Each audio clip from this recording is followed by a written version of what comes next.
Kubang kalian. Terima kasih Datuk Yang di-Pertua.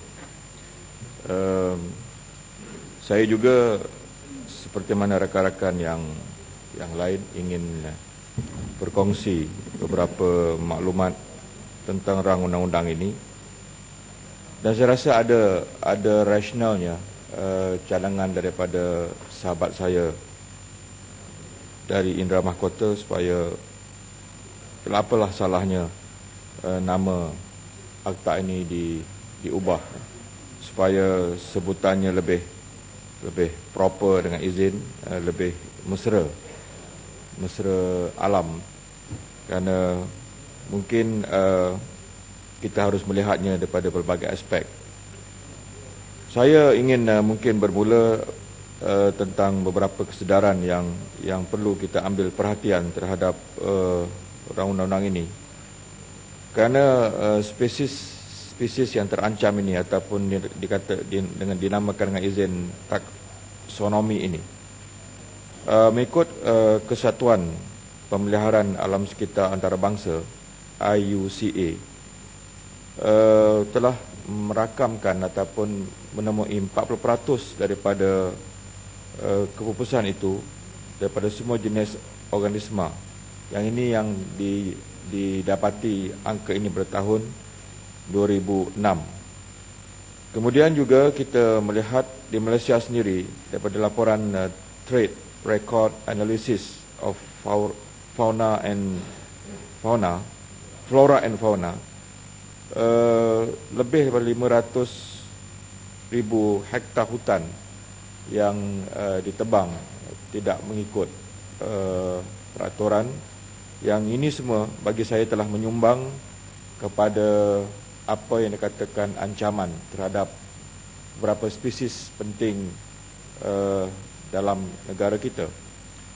Jadi saya ingin mendapat penjelasan yang lebih lanjut daripada pihak kementerian, iaitu terdapat beberapa faktor yang harus diambil kira tentang isu-isu kepupusan ini.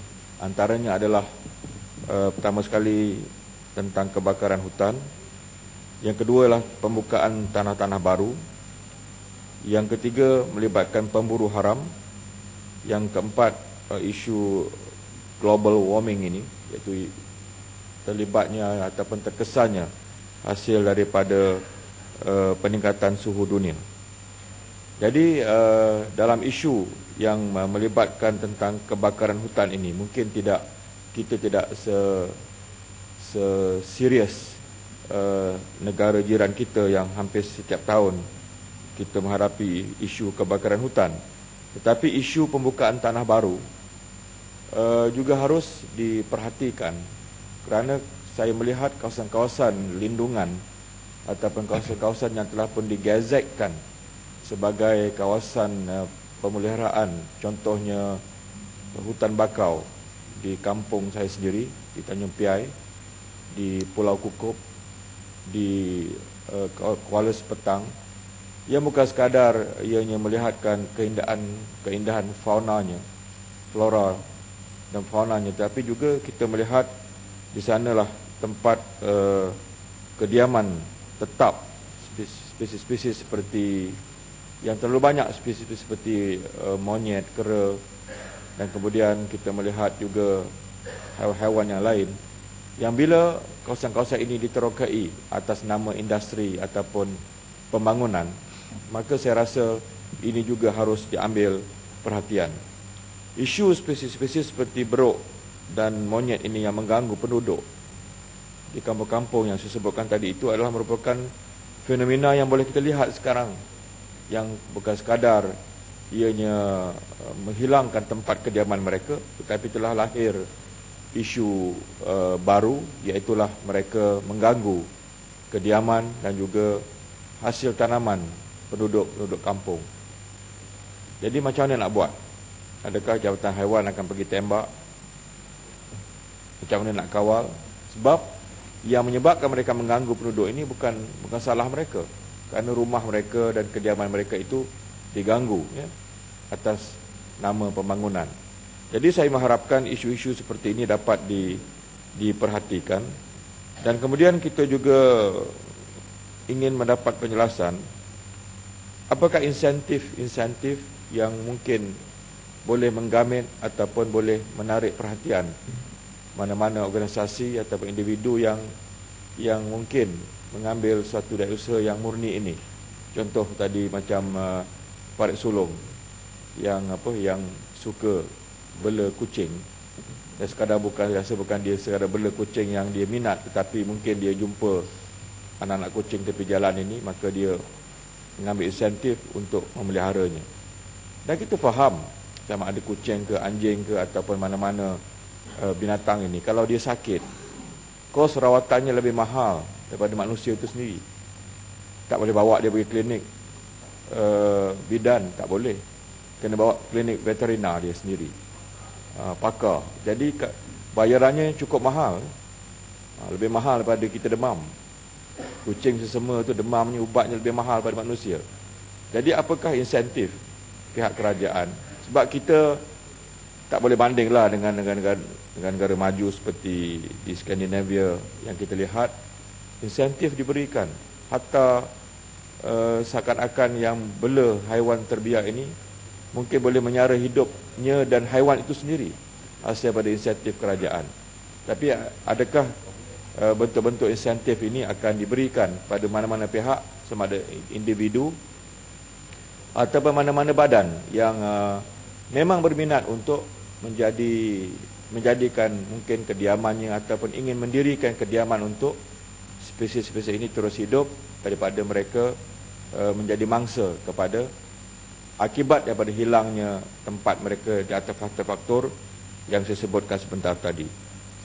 Kemudian saya juga ingin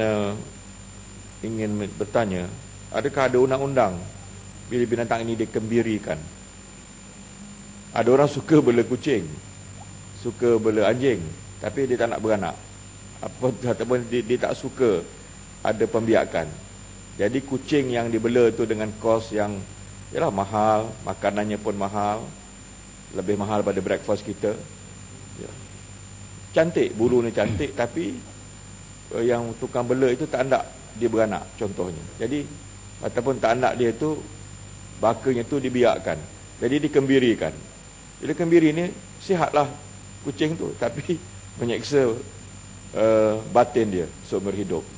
Jadi adakah ada ada undang-undang undang-undang ini boleh diaplikasikan ke atas mereka yang melakukan perkara yang seperti ini.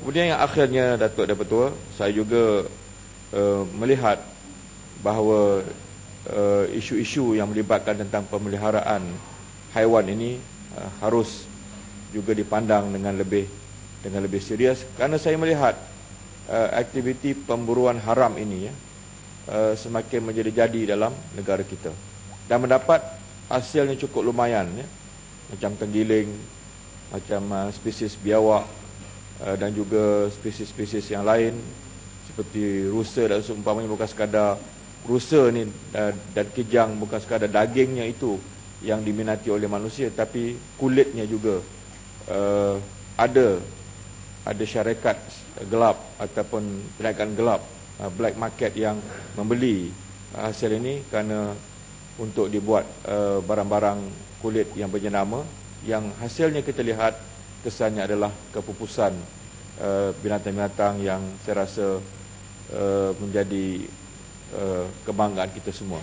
Saya rasa satu-satunya spesies yang kita belajar masa sekolah dulu yang unik di Malaysia ini adalah yang tak ada di negara lain adalah tenuk ataupun tapir. Kalau kangaroo di Australia, kalau burung kiwi di New Zealand, tapi di Malaysia ialah tenuk ataupun tapir. Jadi bagaimana, adakah kementerian boleh bagi saya statistik pada hari ini berapakah bilangan tenuk ataupun tapir ini yang masih terpelihara, kerana dia tak ada di bumi lain, ia hanya wujud di bumi Malaysia.